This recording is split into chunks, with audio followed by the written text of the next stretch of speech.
listings are a little bit easier to remember because there's no difference in pivots. Almost all of them, well, all of them, the only way that they're going to change is the distance you are away from them. So you're going to start, you're going to have almost a squared stance. If anything, you're just going to have a very slight pivot, very slight. For the inferior anterior listing, so A, in this case, AIR. You're just above the shoulder a little bit. Yeah, I'm going to be, actually, for AIR, I'm going to step back a little bit. AIR. Yeah, my feet are starting out where my foot is just above the shoulder. I'm squared, I'm virtually completely squared, I'm going to pivot just slightly. Come over. For anterior listing, AIRA in this case, when I come over into position 2, I want my episternal notch to be just right here at the kind of the space up between his shoulder and his chin.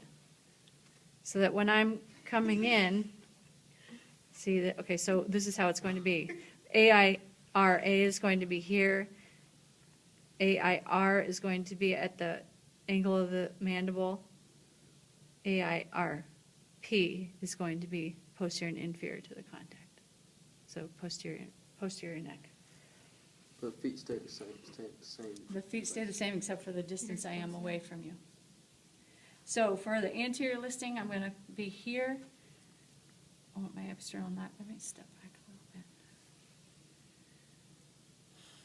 bit. Okay, I'm going to split my points.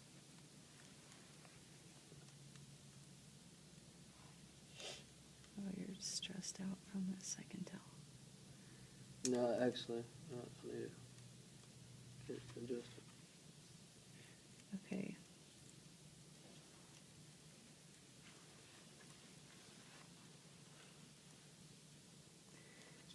This AI, I'm going to be on the superior aspect of the posterior arch.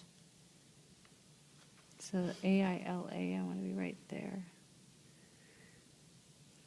My tissue pull is going to be S to I. I'm going to come in with a high arch,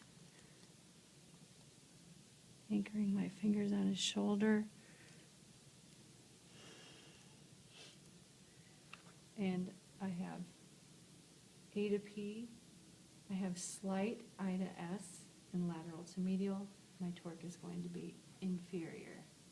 The reason that we have slight I to S is because if I was on here on that superior aspect of the posterior arch and I had S to I would slide right off of that contact. So in order to get on contact, to be wedged in between that occipital shelf and the superior aspect of the posterior arch, you have to have a little bit of S to I. So you'll be using your torque to take care of the You mean I to S? inferiority. Yeah, I to S, excuse me. To wedge in, I need to have a little bit of I to S. Okay, my stance is going to stay the same. My feet, same place, except for I'm going to move in a little bit closer. Still almost squared. I'm going to pivot just a little bit. Come over. I want my episternal notch to be at his angle of his mandible. Finding my 2 points. Halfway is going to be AILA. Excuse me. AIRA. I'm stepping 1 forward for an AIR. My tissue pull is going to be S to I. It may become slightly P to A relative to the patient. And roll in on that superior aspect. That was tougher. I know I'm not on it that good right now, Coy. So I know I have a little bit of A to P. So I have slight A to P. I have slight I to S and lateral to medial. And my torque is going to be inferior. I was basically right on it, not on the superior aspect, I know. Do you find it's easier to do an inferior on a side posture as opposed to a knee chest on the C1?